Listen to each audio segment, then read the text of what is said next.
Well, good morning, everyone. Today I am joined by Alexandra Pashkaver. She is a software engineer, syndicated humor columnist, and scriptwriter. All of her jobs require knowing where to stick semicolons, but she's never quite figured it out, period. Alexandra, thank you so much for being here today. Thank you. Thank you. It's a pleasure to meet you, Danielle. So, tell the audience a bit about you and your work because you're a writer and you do some other things that writers don't typically do.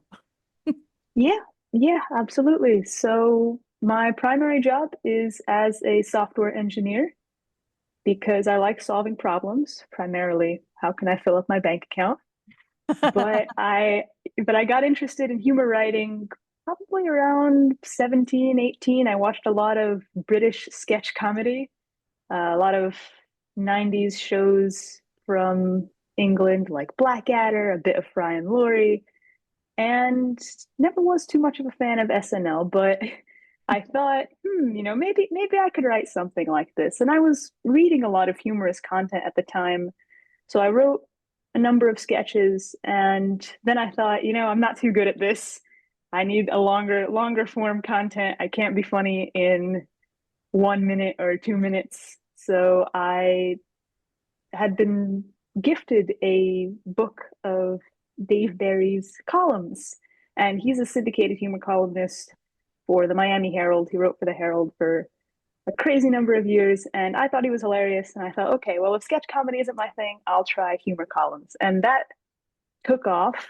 I first started writing for my school's blog and pitching to newspapers.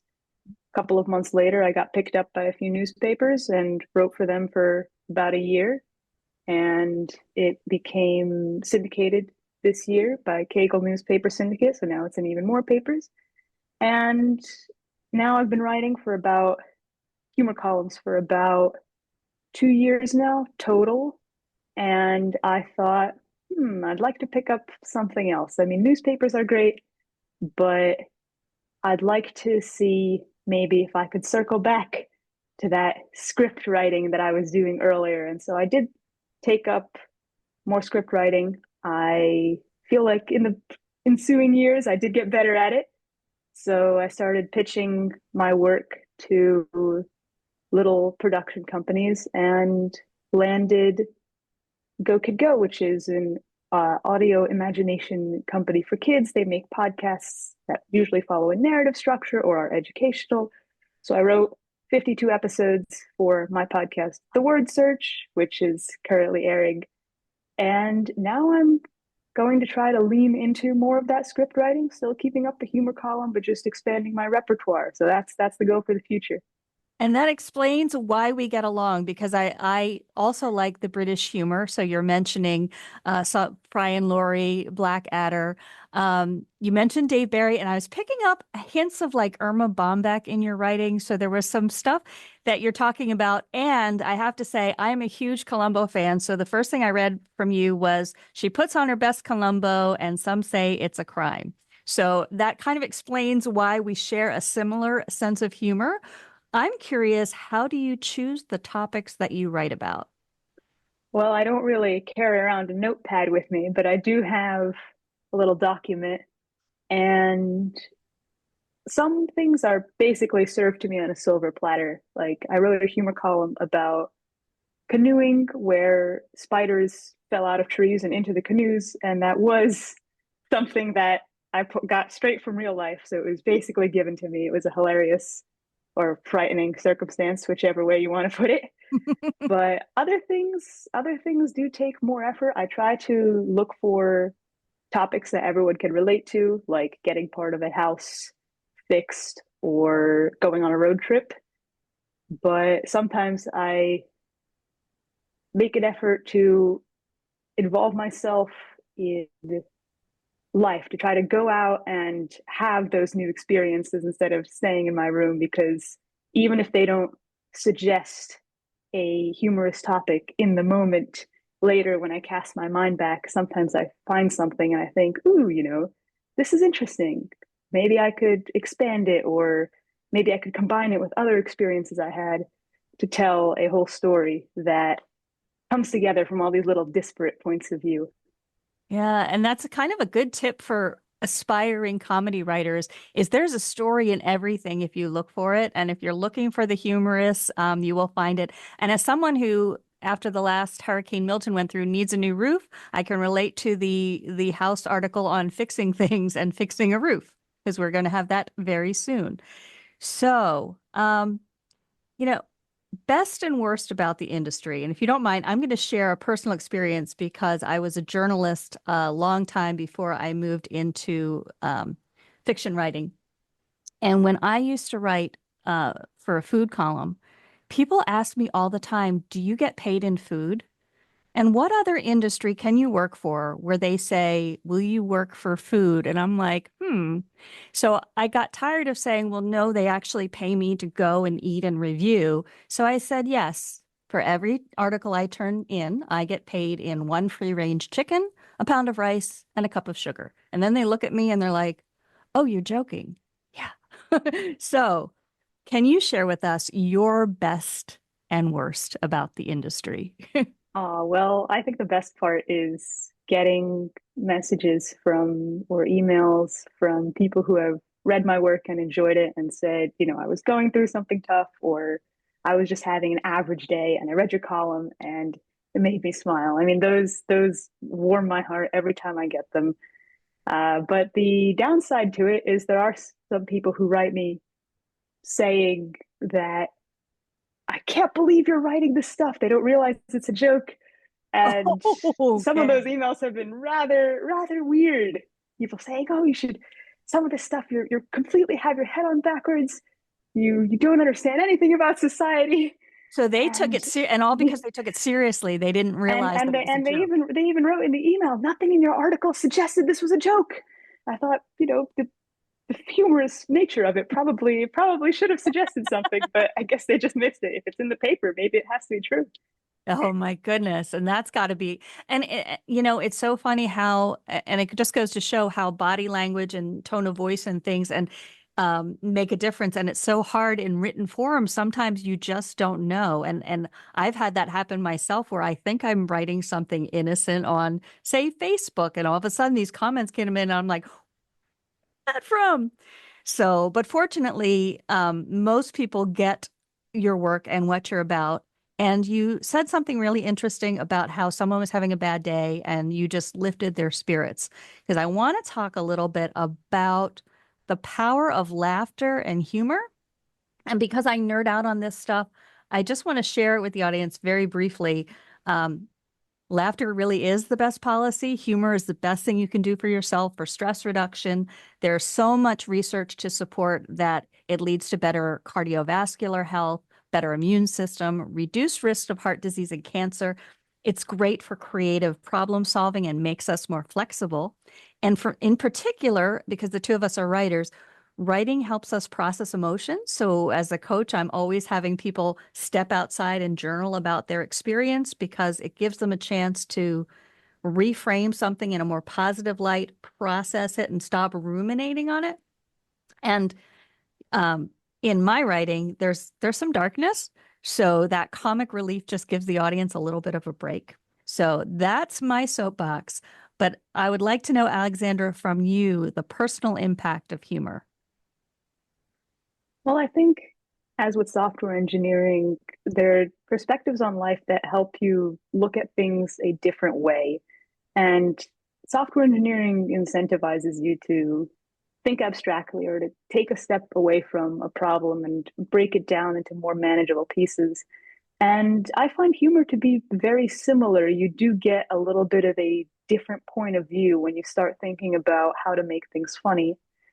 And it does, I think, when you start writing humor regularly, you get into this habit of looking at things through a different lens. And I find it helpful sometimes to try to take a step back and find the absurdity in a situation, even if I don't necessarily see it at the time. I do think it's helpful to just try to distance yourself in one way or another, whether that's trying to just take a deep breath and calm down if you're angry, or try to look at it at a different perspective. And I think instinctively your brain kind of rebels against it at first and says, no, I don't want to think about being funny. I want to think about being angry right now. But when you get into a habit, it is like a muscle. And the more you train yourself to look at things a different way, to try to twist sentences or situations, or just to have a different perspective, it really does make a difference over time. And in my own life, uh, I think it's helped me step back a little bit from situations, whether I've been super happy or super sad, and just have a different point of view, to separate myself a little bit and try to realize that if it's a sad situation, it'll end and there's something I could hopefully get out of it. And if it's a happy situation, it might end too. So make the most of appreciating it. Very sage wisdom. Because if you're going to savor the moment, it's not going to be forever. And if it's terrible, you're not going to be stuck in that forever. And also, you point out what we talk about in positive psychology, like we have this negativity bias that back in our hunter-gatherer days saved us from the lion coming to rip our throats out, right? So we naturally go toward the negative. But if we keep looking for the humor and the positive, our brains literally rewire and start to scan for positive, start to scan for gratitude. And people who are positive live up to 11 years longer. 7.5 is the average. So, Alexandra, with any luck, you will be 200 years old and still doing comedy writing and enjoying it because of your love of laughter. Yeah, So, only 200. only 200. So, according to science, okay, I'm a nerd, right? So, we can live to about 150 if under the best conditions. So I say 200, figuring that in another 20 years, we're going to figure stuff out. But what's your goal? Beyond 200, 2000, immortality? Ooh, if my work outlives me, I'll be immortal. Okay, immortal. Then you're going to have to take over this show. Um, Advice for future columnists, authors, scriptwriters. What would you share? I think the first thing is consistency. We forget that, or we're tempted to believe that the first movie script we write, Steven Spielberg will personally knock on our door, shake our hand, give us $100 million budget. And in reality, of course, it doesn't work that way. Most people probably don't even make it to the end of a script they're writing. So, or a column, or mostly anything. I mean, I know I've given up piano practice more times than I can count, but consistency really does make a difference. And to that end, I recommend blocking out a time to write or improve your craft, like read a book about it, take a class. Probably not realistic to say every day, but I think once a week is achievable for most people. And then when you're doing it, when you're writing, to really have your head in the game and not just say, oh, I typed a random paragraph, good enough, because that's not really working on it. So, writing consistently, if you write one page a day, for example, that's 365 pages in a year. That's 3 feature movie scripts. That's 6 hour-long drama episodes. That's 12 sitcom pilots if you're going for half-hour pilots or so. So it really does add up if you do it over time. And if you take that time frame of 1 year and make it 2 years, 3 years, 5 years, you can really see that it's all about the long run. And progress isn't linear. Your first script, probably going to suck. Your second script, not much better. Third one might be okay. The 12th one might be bad again. But by the 100th, you're probably going to be pretty good. But you can't get to the 100th without going through the first. More sage wisdom. And it's so funny because I've written 2 trilogies, and the third book in each of the trilogies I feel like is so good. And I almost apologize to people, but you have to read the first 2 before you get to the third one. The first 2 are good, but I really honed in on the last one. But you got to get through the whole thing, which is why now I try not to write in series. But I love your point about sticking with it, because I've worked in publicity and people come to me and they want to write their book. They write their first book, and they're not on Oprah being interviewed. Not that I don't think Oprah does her TV show anymore, but I know she does other things where she's interviewing people, but they expect like you said, Spielberg to knock on their door. And when it doesn't happen, they give up. And the people who are successful are the people who are year after year sometimes takes a decade before they really launch, but they keep at it. And to me, that's Yeah, the difference between, are you writing as a hobby or are you a professional writer? And what you say with the consistency and the keeping at it is like, that's a professional attitude.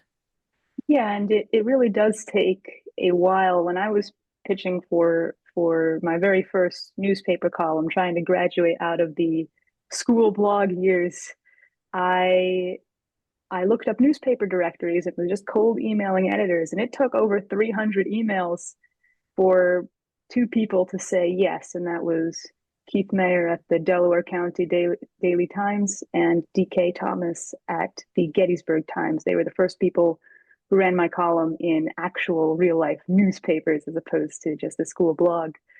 And most of those emails that I sent, most of those 300 or 400 emails, never got any responses, and I got a handful of rejections.